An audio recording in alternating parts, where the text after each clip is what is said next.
Maliwanag na tuwing gabi ang kahabaang ito ng Maharlika Highway sa bayan ng San Fernando, Camarines Sur dahil sa mga bagong street lights. Maliban sa mga bagong street light ay nagpapatuloy din ang asphalt overlaying ng mga kalsada. Sumalit dahil sa mga sunod-sunod na aksidente sa kalsada sa probinsya, napuna at sinita ng mga nagpapatrol na pulis ang pila-pilang malalaking truck sa tabi ng kalsada. Sinisita natin sila para maiwasan yung mga disgrasya dyan sa kalsada.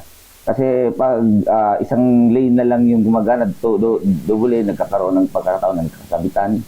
Oo. Saka yung chinecheck pa rin natin sila kasi dyan din sa mga nakapark na yan, minsan meron dyang mga transaksyon na iba. Kasama ang mga pulis San Fernando at News Team, inabutan namin kumakain ang mga driver at pahinante ng mga truck. Ayon sa kanila, galing silang Manila at nakaramdam na ng gutom sa biyahe, kaya napagpasyahan nilang tumabi saglit. May deliver po kami dito sa Naga.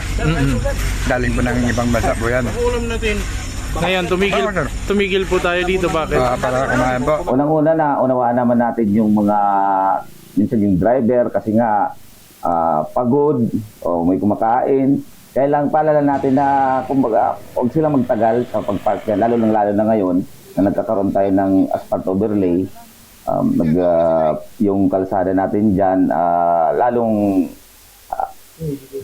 sumisikip, lalo na pag nadudubol park. Kalaunan umalis din ang mga truck sa lugar at ayon sa PNP, huwag sanang mamasamain ang kanilang pangsisita dahil kaligtasan din ng biyahero ang kanilang isinasaalang-alang. Jan Amador, CSN.